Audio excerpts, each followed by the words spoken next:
What is up, everybody? Welcome to the Couple on Fire podcast. On today's episode, we have an amazing interview about some amazing people. When's that coming up? Amazing. Right now.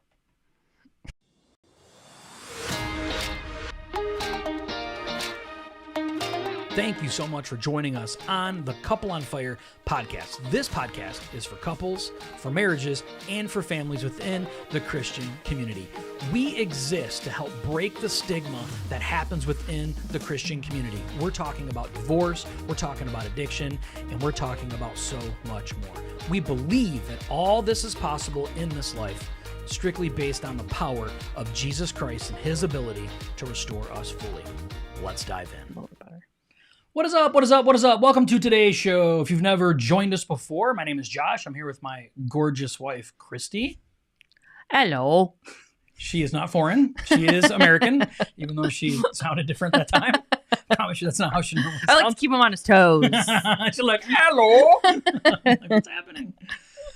So today we have an amazing interview. Before we jump into that, do you have anything special on your heart you want to share before we get Chunky Duncan into this? I don't think so. I like your shirt today. Thanks. Yeah. Are you all peopled out? With work people, yeah. Yeah, with the work people. Yeah. Yeah, you're all work peopled out. We could probably get a marker and add that in there. Yeah. All right. I don't Anything need to else? use my brain anymore today when it comes to that. This will be brainless. This will be just enjoyable, fun, conversational. So, if you're I joining don't think us. so. Is there anything? Oh, we did the crim. Yeah, if you're not familiar, right? If you're not On from Michigan, Saturday. we have a yearly Crim Festival of races we did this year. And this was the 46th year. My first. It was her first, and we did it in honor of the foot. Of my foot. If you don't follow us, you know that this last year's been ups and downs. Christy almost lost her foot through a surgery that went sideways, and God saved her foot. And we actually were celebrating by doing a race that was super fun and enjoyable. We had a foot saga going on. Did. And my foot is still really numb, but the whole point is I have it and I can walk on it. You can. It can be a little annoying, but Yeah. I'd rather have it. We don't have to change your name to Peg, which is nice. That is actually super helpful. We don't have to call you Peg, so that is nice. All right, so if you're here with us right now and you didn't have a chance yet, please like, share, subscribe, depending on whatever platform you're on. We also do have podcasts on audio, so you can find those anywhere where audio is, on Android devices and Apple devices. Okay, so with that being said, we have a couple that we have gotten to know extremely well. It's been about probably a couple years now. I think so. I think it's been a couple years. And we got to meet him in person for the first time. And we actually got to meet him, right? So we had an Just a opportunity few to really months meet ago. him over Zoom many times, and had a lot of opportunities to really get to know them and their family. But we had to touch them physically. But we got to meet them, got to have lunch with them, and that was amazing. So we thought it would be absolutely incredible for them to come on the show and share a little bit about themselves and their own journey with their marriage and with their blended family. Yeah, they have a very unique blended family. They do. So we like sharing all walks of blended families. As many of you know that watch this, there is a lot of little differences to every single blended family that make up the blended family. Like us, Josh's daughter is not biologically his. He's raised her since she was 2, which added a little bit of a dynamic to our blended family that isn't to all other blended families. And they have little dynamics to their blended family as well. So we wanted to have them on to talk about. They have a very strong marriage and faith. They put God at the center. But that doesn't mean their marriage and their family is not without struggles. Yeah. And so we wanted to have them on so they can share some of that and how some of the things that they've overcame. Yeah, awesome. Without further ado, let's bring on Dré and Megan. Hi, guys. Welcome to the show. Hey guys. We're so glad that you guys were, it's funny. We're just going to sit here and talk with you guys like we normally do, which Yeah, is kind of no. cool. So Yeah. This is actually exciting being able to have you guys on. So for those that don't know who you are, why don't you just take a couple minutes and explain a little bit about who you guys are, a little bit about your family, and a little bit about how you met. You want to go first? Or do you want me to talk? You can go first, yeah, with you tell a good version of how we met story. So Andre and I have been married. It was 3 years as of this June. And we had both been divorced for a couple of years. So living that single parent life. Living the Vida Loca. Yeah. It was an experience, that's for sure. But one thing that we have in common that's really fun is we both love music. We're both singer-songwriters. We lead worship at our church and whatnot. And so separately, unbeknownst to each other, we both volunteered for a Christian music festival that we both love. It's been a part of our lives for a long time here in New Hampshire called Soulfest Christian Music Festival. And Andre is in the TV camera world, so he volunteers with Soulfest TV and does interviews and follows the artists around and like does some behind the scenes filming stuff. And I had a friend at church that was like, "Hey, I want to sell you a ticket." "Oh wait, no, just kidding. I want you to volunteer back in artist hospitality." So basically, I just kind of like help the artists get around and make sure they're comfortable and whatnot before they go on stage. So he was able to come back to that VIP area because he's also working with artists. And the first day that I saw him across the room, I looked at my friend and I was like, "I need to know him." It's phrase. I don't know why I said it like that, but she's like, "You're adorable. Go back to work." So we didn't talk that day, but the next day he came up and it was kind of dead. There wasn't many other people in our little area. And I asked him if he needed help making his iced coffee. And we talked for an hour and a half, like we were old friends. I mean, it was really, truly remarkable. And just in that first 90-minute conversation, we realized really quickly that our stories were kind of polar opposite, but at the same time, God had taught us the exact same things, and that we had a ton in common, that we were super compatible people. And by the next day, we went up the mountain to listen to a show. He asked me if he could hold my hand and pray with me, and we've prayed together pretty much every day since. And that's it. Like there was, no doubt in either of our mind that God was doing something special in our lives together. And the day that we got married, I was praying on the way. We eloped on the top of the mountain where the music festival was that we met. So that was really probably cool. 50 yards or so from where we prayed that first time. Yeah. With a nice mountain view, looking over the lakes in New England, up here in New Hampshire. So it was pretty great. Yeah.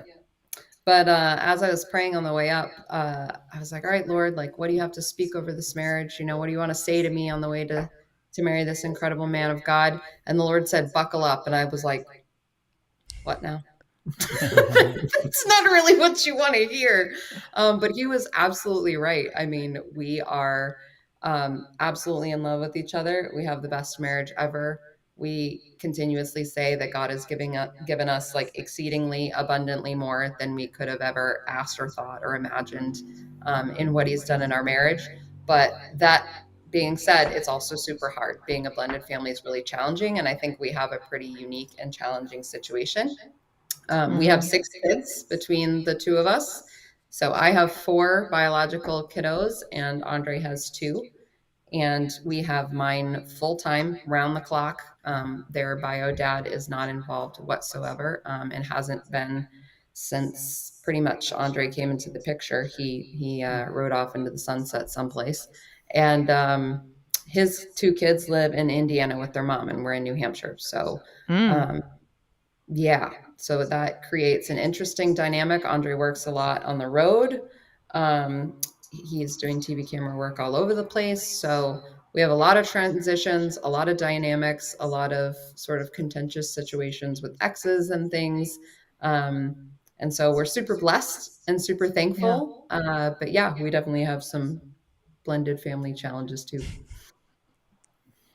Dré, do you have anything to add to that, or did she pretty much cover all the bases? Or She pretty much covered it all. Yeah, I think, like she said, it was pretty much right from the get-go. We knew, though, that God was going to put us together. I mean, that second night, we stayed up until about 2 a.m. and just, told each other everything.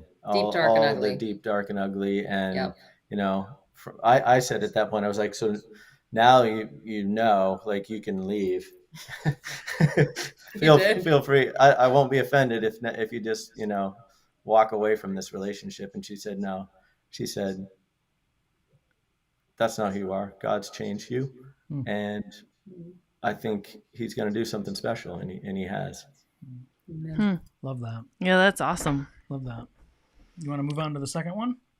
Yeah, so we know already a little bit about this, but we'd like for you guys to share with the audience because we know that Dré, like Megan just shared, that your kids live in a different state. But can you tell us a little bit how that has impacted your family dynamic and also your marriage with the visitation and all of that with your ex? Yeah, it's definitely a difficult situation, not just because of the miles. Mm-hmm. No pun intended. My son's name is Miles. So Mia and Miles are in Indiana. It's a 15-hour drive. We've made that multiple times with all four of Megan's kids, and then sometimes come back with all six kids. And So Megan's parents, I think, a couple times. Yeah, my they've, parents have picked them up and driven them here. Yeah, we've yeah, planes, trains, and automobiles. Like I feel like we've just covered yeah. all the forms of getting them here and there and Thankfully, whatever. with all the traveling that I've done, Mia and Miles have traveled from the time they were infants. So thankfully, they fly on their own when they come here now. But it logistically is very challenging, and unfortunately, um, their mom has not made it easier. There's challenges there just with in every way you can imagine, really, unfortunately. And so that's a struggle. And then just I think one of the hardest things is whether it's them coming in or me leaving or me coming back, is all the reentry stuff makes it challenging because when I'm on the road, the home here looks different than when I'm home. Then when Mia and Miles come in, um, the rules that they have now at home are not like the rules that we have here. So it's how do we, if they're, especially if they're only going to be here for a long weekend or for Thanksgiving, how do we, not make them abide by this set of rules that they're not accustomed to anymore, and yet try to make it fair for all six kids, and so those challenges are super difficult. And so we, try to navigate those the best we can. But, as a blended family, those are kind of some of the biggest challenges, I think, are just the fluctuating of all those different dynamics, of, you know, the way that all eight of us are together or Yeah. not, or what group of the eight are together at a given time. Yeah. Which a lot, I mean, it's hard to lump this all in, in this short little podcast, but when we already know the backstory with you guys' marriage, but what a lot of the listeners don't understand, like when Megan says Dré travels a lot of people think like, okay, traveling a lot is so relative depending on, how often the people travel. Dré will be gone sometimes for weeks at a time and only be home for a couple weeks, and then we'll be gone again for weeks at a time. So there's also trials as far as your kids visiting, but it's Megan and her four kids a lot of the time.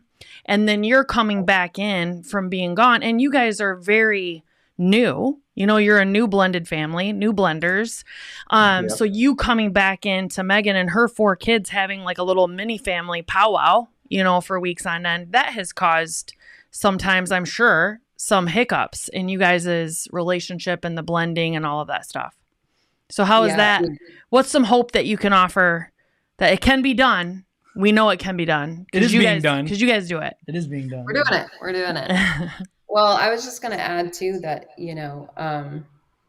I think one of the biggest advantages that we have and one of the things that's kept us strong in that dynamic is, we keep the hierarchy of priorities correct. On day 2, we committed before the Lord, like day 2, like we met, and then the next day 2, was like, we're going to put God first. And if we both seek him individually, like there's no way that we can't meet together. Because if we're both seeking God with all our heart, soul, mind, and strength, we are always going to meet back at the foot of the cross.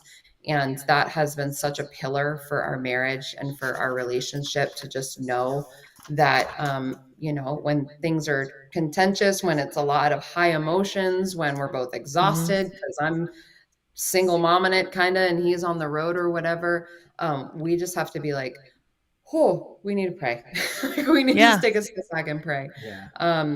But then, right under the Lord is our marriage. And I feel like that's an area that even like in our friends that are blended families that we know that we see come up a lot, is like the ex becomes a priority, or the kids are the first priority under God, or their work, or like any number of things kind of get boosted to the top, you know, knowingly or unknowingly, and then everything suffers. And I think it's been one of our big keys of success is like we make our marriage a priority, and our kids absolutely know that, you know. Mm-hmm.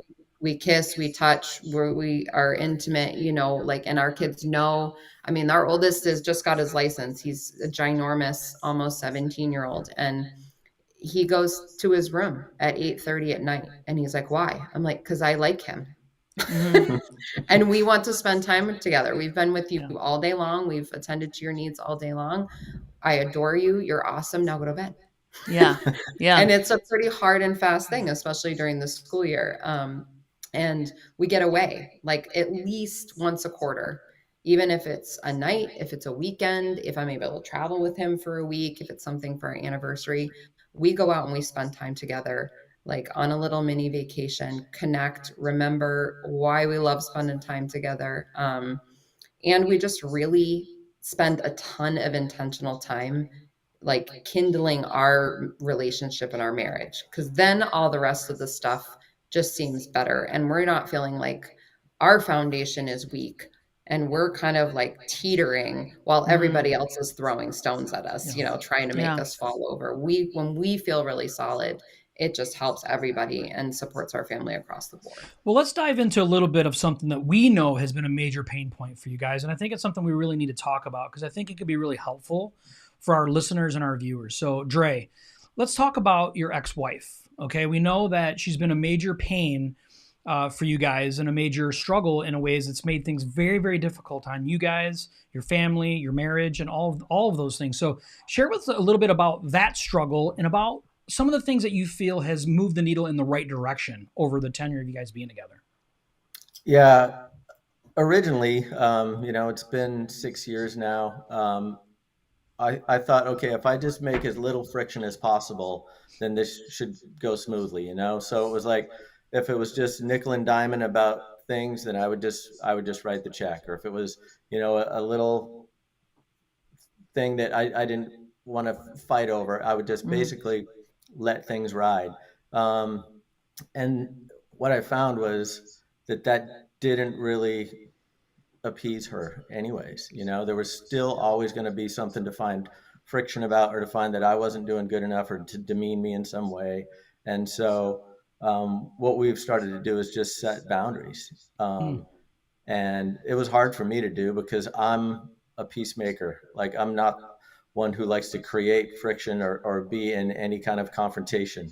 And so, but we gradually started implementing boundaries and just saying, no, this is the way, this is when we're coming, and we're coming to see them. And this is abiding by the decree and the parenting plan. And so this is what's happening, whether it was things like that, or just the way I communicated with the kids, and how frequently I communicated with the kids. It just had to be more black and white on a lot of things. And that was hard for me. Yeah. But I think in doing that and starting to, and even today, we were unfortunately on the phone with our lawyer. He wrote a $300 email for us, I think, today, to set another boundary, though. And as hard as those things are, and sometimes expensive as they are, it's really helping, I think, that, and a ton of prayer. Yeah. Praying not just for Mia and Miles, but praying for her as well. And genuinely praying that, that the bitterness would go away, that God could turn a heart of stone into a heart of flesh. He did it with mine. And I know he can do it again. So I'm a firsthand testament. So I want our viewers and our listeners to know this, that when you guys are talking about, you get exhausted, you have them times that you're exhausted, you have them times where you're looking at each other like, I'm so frustrated with you. I'm so frustrated with you. Okay, let's pray together that every strong, good relationship, it's not all hunky-dory. It's what we do in the trials that makes us stronger. And iron sharpens iron, as the Bible says. And I know I'm a testament for us, but also a firsthand witness to you guys' marriage and how strong it is even in the times that you both are frustrated, you're tired, you're worn out, you're human, you have a lot of weight on your shoulders, you're tired of fighting the fight, you always come back together. You always are praying. You're always putting God at the center. You're always trying to put each other first above your own feelings. And it is a huge inspiration. And that's the message that's one of the reasons why Josh and I wanted you guys on the podcast. It's one of the reasons why we wanted our viewers and our listeners to really be able to hear from you, because it's one thing for us to say it, but we've seen it in you two. And I think that it means a lot to other blended families out there to hear about real struggle. You're in it. You're going through it. Yeah. And you still are coming out strong on the other side because of God and the hierarchy that you talked about, Megan. It's so, so important. And your prayer, like and you prayer, said, yes. to me is the number one thing. Not just praying for all the kids and for the exes, but the fact that we just pray together. And Megan mentioned, that we did that the first day we met, and then we've tried to do it every day since, but not perfectly. And even when you're traveling, though, I you can guys do. tell, I when can we've tell when fallen we've off missed the a day or bandwagon. two, and Seriously. I'm like, because whether it's the blended family stuff gets to us, or even in our own marriage, which is like the one thing, like you say, well, what are your main problems? Well, honestly, it's always has something to do with the kids. Our marriage is pretty tight, and God has blessed us amazingly, and I think it's because we're seeking Him first in that. But if there is ever any friction, it almost always comes back to the fact, we didn't pray last night. We didn't pray this morning, and when we're in that routine of praying together every morning, praying together every night, it's amazing, like how much better things go, even when you're in the thick of it. So let's talk about trust real quick, because we know with blended families, we all have histories, right? We have things in our past. We have all things that we've done. We've had other relationships. We've had, children with other people. We've have all these things. But with you guys in your marriage, Megan, share with us a little bit about ways that you guys build trust deeper as your marriage gets further. What ways do you guys do that? Yeah. So yeah, like you said, we both have very different stories and different journeys. And I think one of the things that we appreciate is authenticity, and like we will tell anybody our stories, like as individuals and in our marriage, and like where we've come from and where we are, because people are always like, Megan, you wear your heart on your sleeve. And I'm like, I know, but like I have to, because my heart was broken and now God has made it whole. And when I wear my heart on my sleeve, it gives me an opportunity to share the hope of Jesus with people. So I was just like, I'll tell anybody everything.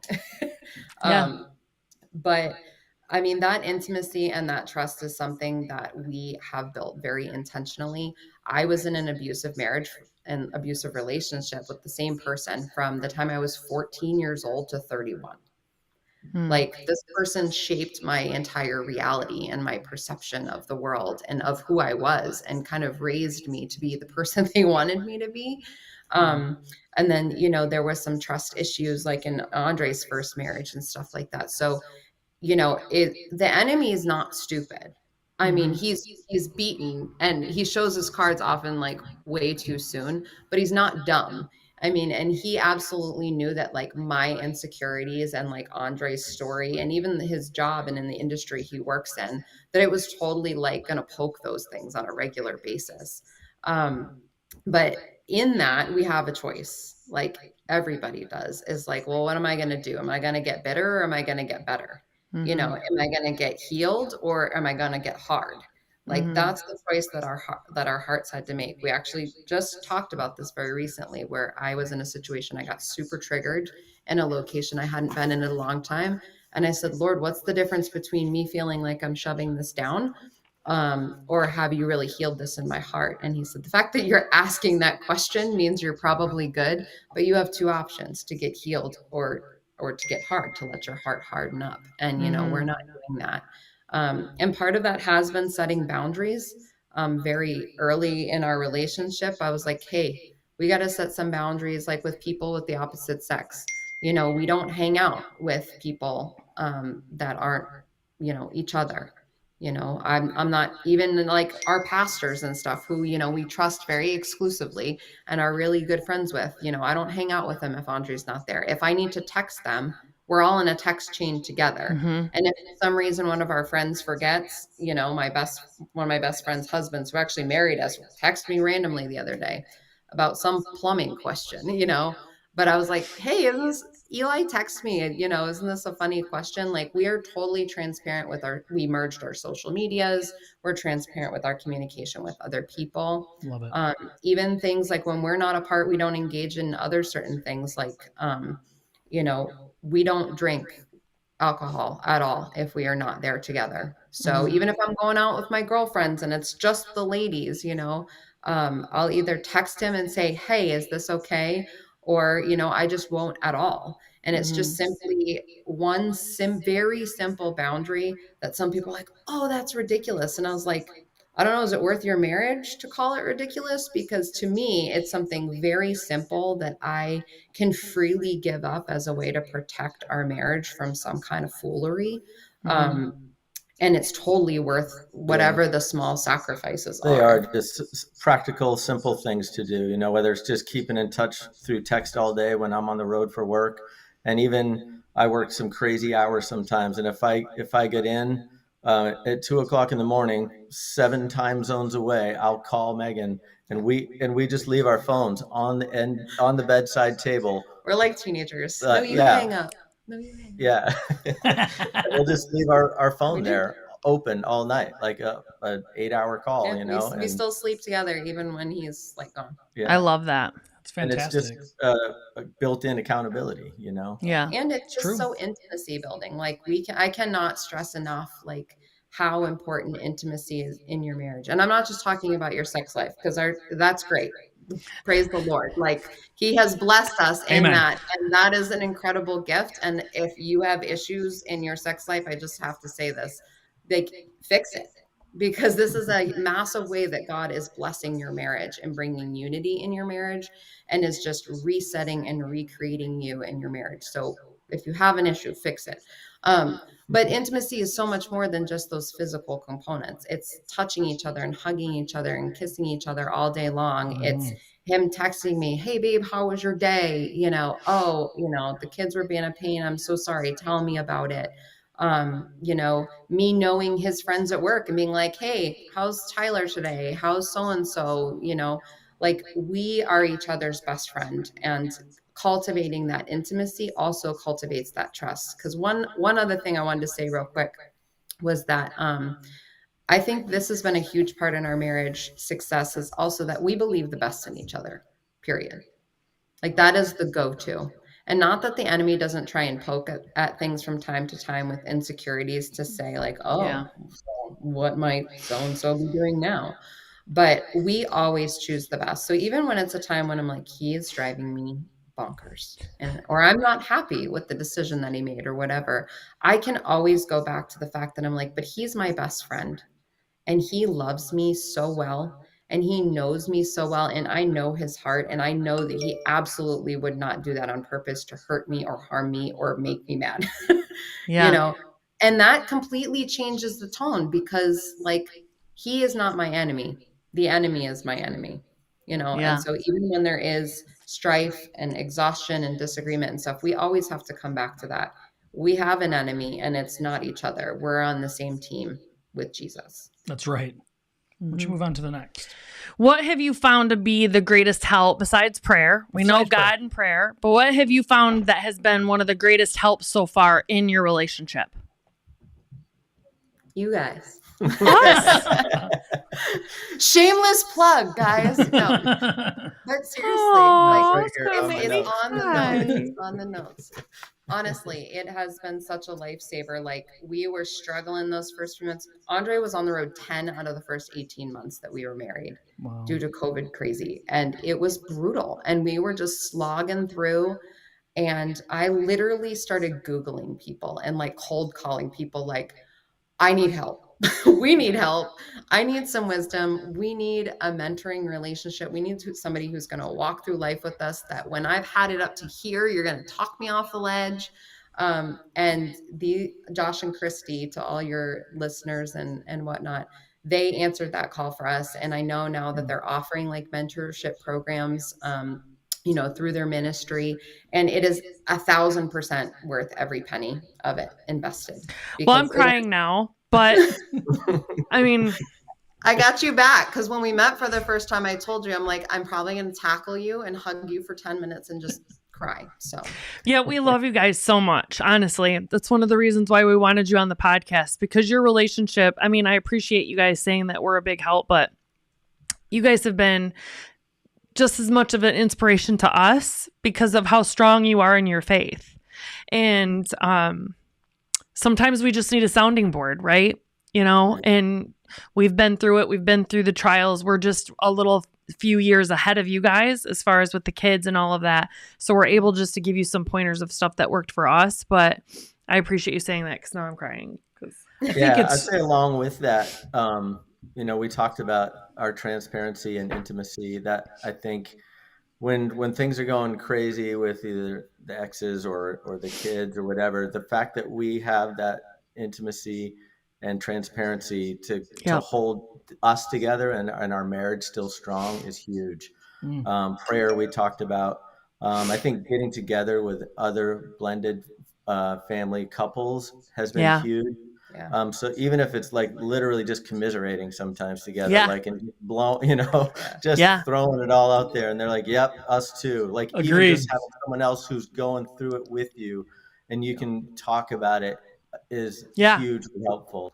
That me too is super powerful. Yeah, just to know sometimes that you're not alone, and that other blended families are struggling. You're not like an anomaly in the system. And sometimes, that's what you guys have done for us, like many times. But like you said, just to have other people, even and just to bounce ideas off of each other, because sometimes we get stuck. We're looking at each other like we have tried every darned thing to get through to this child, or to get through to our ex, or, like we feel like we've done it all. And somebody goes, well, have you thought of such and such? And you go, oh, light bulb, and part of that has been too, having other resources that either like we've found online or that you guys have recommended, like the Smart Step Family book by Ron Deal. Like when I tell somebody about that book, I'm like, it is the Bible of blended families. Like it's literally on my nightstand with my Bible. Like, it is. Because I'm like, I don't know what to do. What does Ron have to say? That's so true. It's so true. We ask Jesus and then we go to Ron. And so true. The nice thing about that too, and I will just say this for the mentorship program, but also for this book, is I feel like, how do I say this? It's Switzerland. It's a neutralizer. It's a compromising point, because then it's not like my opinion or your opinion. I'm like, it's what the book said. It's what Josh and Christy said. This isn't about like this was your idea. I don't know. It just kind of dissolves some of the pride or competition or anything like that can kind of try and creep in a disagreement when you're trying to find that compromise, is to have these resources that's like, well, that doesn't make sense to me. Maybe I think that's stupid. That's too hard. I don't want to do it. Whatever the thing is, but you're like, but that guy knows his stuff. Josh and Christy have seen some stuff. My friends have seen some stuff. So we're gonna go with that, and we're gonna try it and see if it works for us. And sometimes it does, and sometimes it doesn't. Sometimes they do, sometimes they don't. That's what's important about blended families, is to just see what works. That's why surrounding yourself with so many different people that's been through it, like you said, the Me Too thing is so important.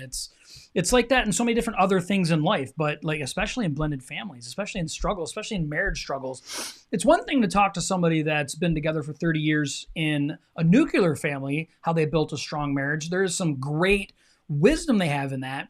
But there's a different thing to hear from somebody that's been in a blended marriage, a second marriage, third marriage for 10 years. You're going to get a bunch of different things you're going to hear, and you can take pieces of that from all of these people and really do something with it and really grow. So we know where you guys have been, right? We've heard a little bit about where you've been. But let's hear where from you are. Both of you. Let's hear from. I want to hear from both of you. Dré, you can start. Where do you see your marriage in the next 5 years? That's a good question. I mean, we have so many aspirations and stuff, and we have all 6 kids that are, in 3 years will all be teenagers, so So we will Lord have have gone, mercy. we will have lived through having 6 teenagers at the same time in 5 years. So, and yet the first thing I thought of when I'm asked that question is thriving is my one word answer. I feel like, um, even every time we talk with you guys, you encourage us, and we're usually talking because we're going through something, and Yeah. you guys are like, yeah, but you guys are doing it. And it's Yeah. better than the last time we talked to you. And we're like, it is like in the moment, it's Yeah. sometimes hard to see the progress. We can't see the forest through the trees, but you guys can. When you look back, you do see God's faithfulness. And in 5 years, I only see, it just getting better and better, whether it's, being able to work through more of the struggles with, the ex, and hopefully smooth that out so that parenting time is smoother, and so that, there's less, animosity and less of the just friction with that, the friction at home sometimes between me and Megan's kids, because, they're still figuring out who I am to them. Am I dad? Am I, just Cool the uncle, cool uncle? Am I a babysitter? babysitter? Am I just like some guy who annoys the heck out of me because he wants me to shut the door and turn off the lights and use purple trash bags for crying out loud? She still goes back to the trash bag. Inside joke. I only see those relationships getting better too. As in the moment, a lot of times the frustrations are still there, but when you look back, you're like, wow, this has gotten a lot better. So in 5 years, I think it's just going to be, 5 years better. And, Yeah. it's going to be a lot of learning along the way, but I'm super optimistic about it generally. And you guys are so cute. We just love you so much. I can't wait till we get to be together again in person someday. That was so fun. It was I so tell fun. people he's my favorite human. Yeah. In fact, he was on the road for a little bit and he came back. And so we walked into church together. It was this last Sunday. And one of the guys at our church, he's like, you have your favorite human. Like, I use the phrase enough It's a that known he like. thing, yeah. You need a It's a known t-shirt, thing. right? You need a t-shirt. So Megan, tell us what you think your marriage is going to look like in 5 years. Yeah. So, And then this I'll is tell you what I think your marriage will look like in 5 years. Okay, I love that. I want your perspective. We always love your perspective. One thing I was going to share, and I totally forgot. I mean, it's kind of hooked into the fact that we go away together very intentionally and spend time together. But one thing that I think has been so amazing and fits into this, where are we in 5 years, is each year, towards the end of the year, usually like right before Christmas, we go on what we call like our marriage vision retreat. And we use a resource called Mountaintop Marriage that's literally just kind of a syllabus, a template that we go through together that kind of picks apart your whole life and just helps you set vision and goals for yourself, for your family, for your marriage. And it has been so helpful to us because it helps us to know what to say yes to and what to say no to and where to focus on. And absolutely. Like we've come so far in our marriage and in our blended family. This is kind of funny, but just recently, my stepson, so Andre's son Miles, was here. And he's 13 and he's taller than Andre and I now. He's going to be a big dude. But there's that like initial tension when you get married and you're like, oh, I don't really know you and it's weird that I'm home with you. But this time, like Miles was literally just walking around the house in his underwear. And I came upstairs just laughing. And I said to Andre, I was like, I mean, he hasn't said anything, groundbreaking, but I guess like we're cool now. Cause like, he's walking around You're in the club. So little things like that just are the things that, as the Bible talks about Mary, like she held all those things in her heart, and she pondered them in her heart. And I hold on to those little things as like we're moving forward and we are going to be thriving. And I'm really looking forward to, like, we wear so many hats and we love so many things. It's one of the cool things about our marriage. Yeah, that's one thing I didn't mention. Is I can't wait to like pursue all those things and just see how our story and our ministry grows. We both are singer-songwriters. We love to write music. We've been invited next year to like play on a stage at the festival where we met. just little things like that. We're trying to get out of the country. We own a media company, so we do, photography and video work for commercials and local businesses and TV shows, and we want to use that for the glory of God also. And like we're planning a trip to Zimbabwe to film the ministry of a dear friend, Wow. so that he can gain the funding he needs. There's just so many things that God has put in our hearts as individuals that when we came together, we were like, oh, I can see it now. Yeah. Now I know how God's going to do it. Yeah. Like in my former life, I would look at these things that God had hidden in my heart, and I was like, how? Yeah. How is that ever going to happen, God? Like, I can't Right. understand. Yeah. And then as our journey unfolds, we just watch more and more pieces of that unfold and just see the beauty of what God's weaving together for our family.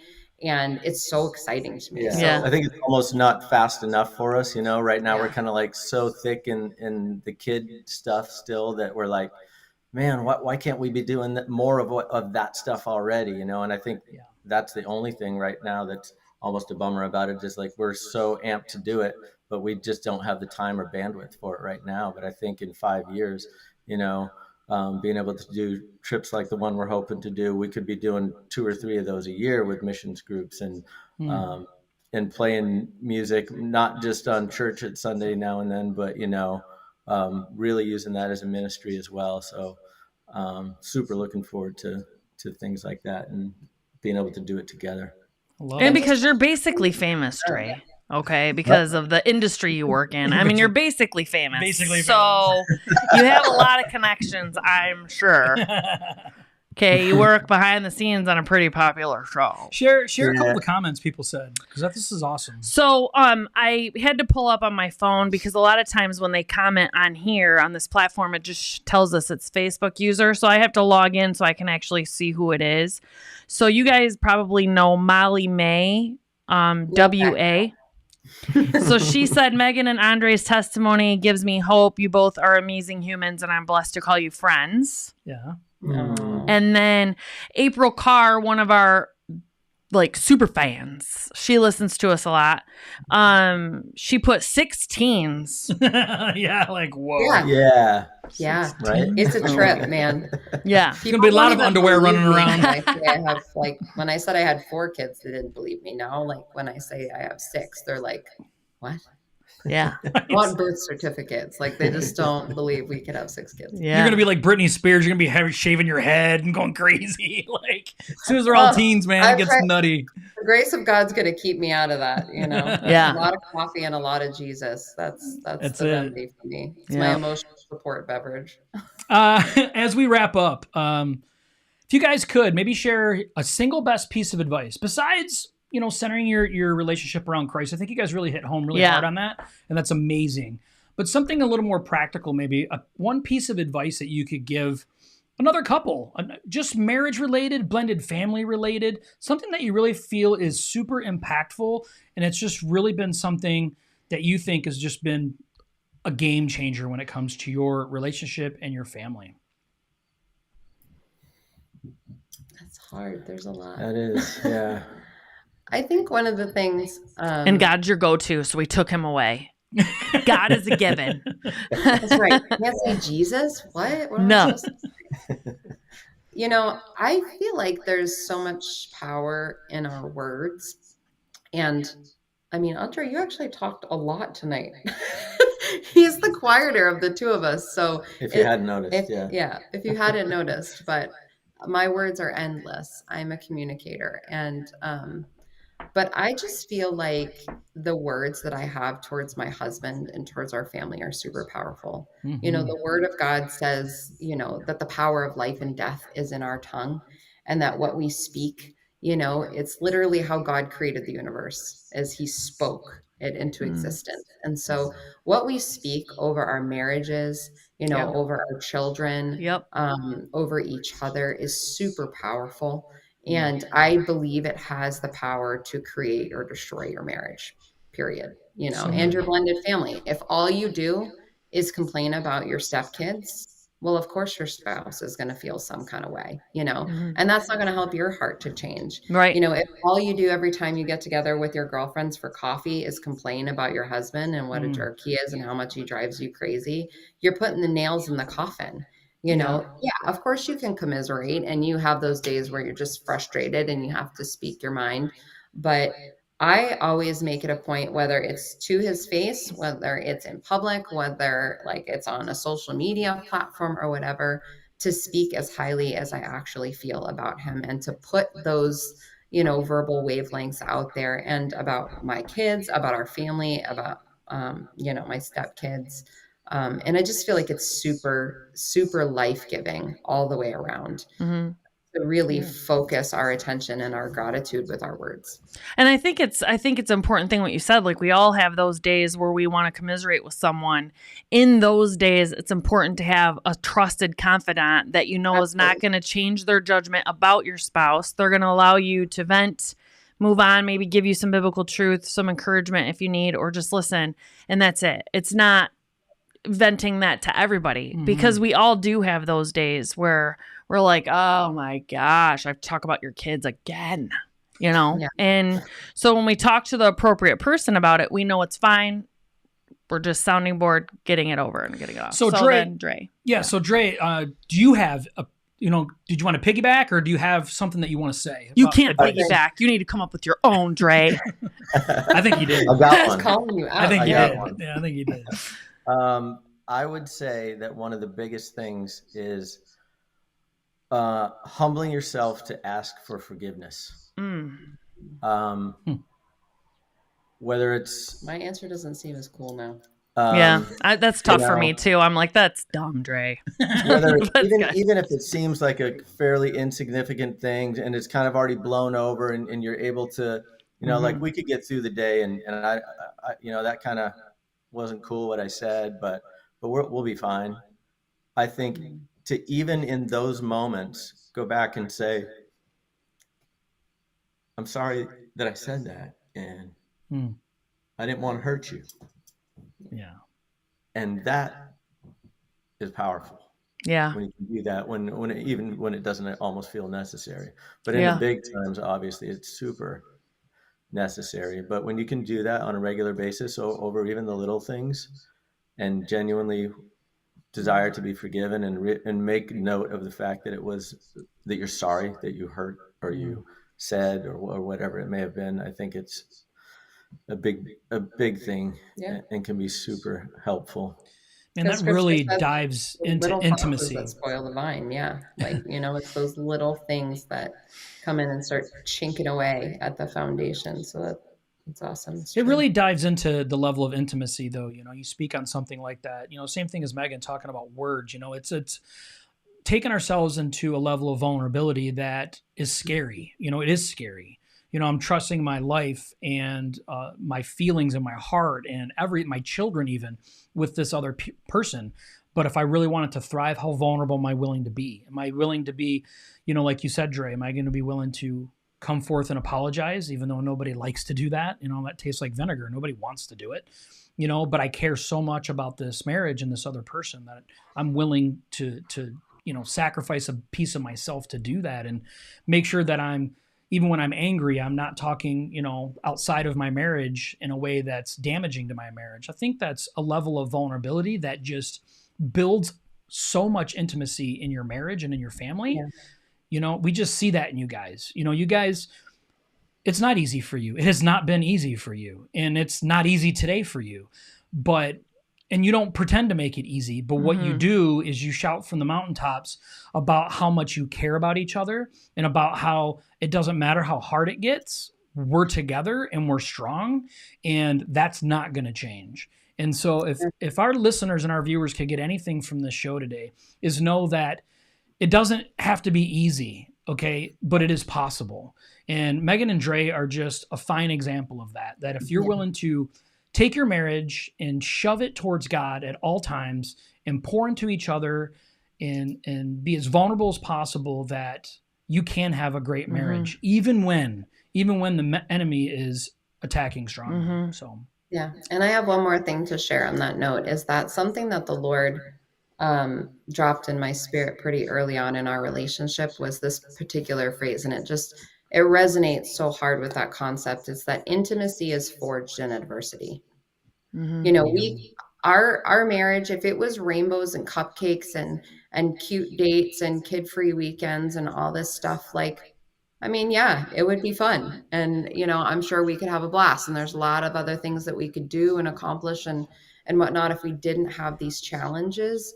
But that's not where intimacy is built. You know, if it's always just sunshine, you don't get deep roots, you know, you don't get to that same place. And so it's been a real perspective shift for us to not like scorn the challenges, but to really just press into them and say, what is God teaching us? How is God growing our family? How is God growing our marriage?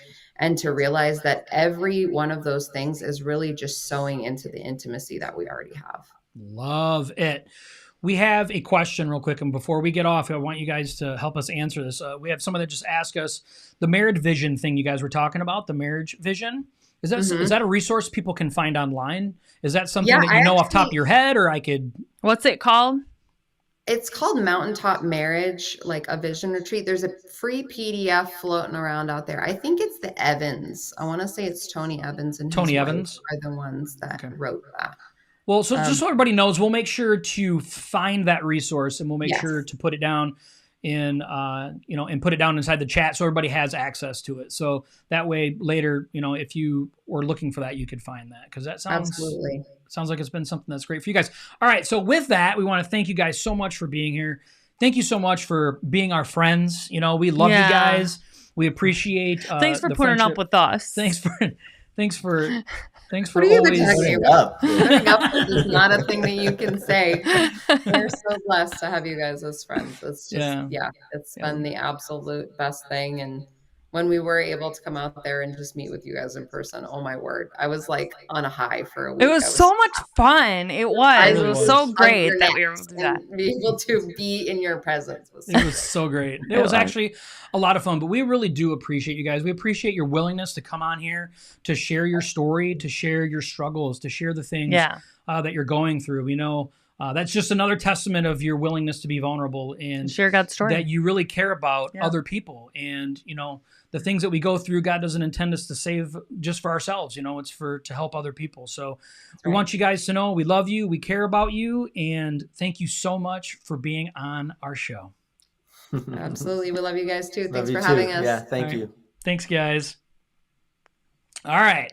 So with that, we want to say thank you to Dré and Megan for being on here. And we want to thank you for being on the show today. It was about an hour long, so we really want to thank everybody for being on here. We'll make sure to get you that resource or get you a link to that resource. I said that you were going to get it, so you have to now. Christy put it on. Well, that's probably on Facebook, but we also are on YouTube and many other platforms. So we'll make sure to get something, and worst case scenario, we'll point you in a direction to let you know where you can find that. So. With that being said, we want to thank you so much for being here. We'll see you next Tuesday at 7:00. We won't be late next week. Eastern. We'll be on time, 7 p.m. We'll see you then. Bye.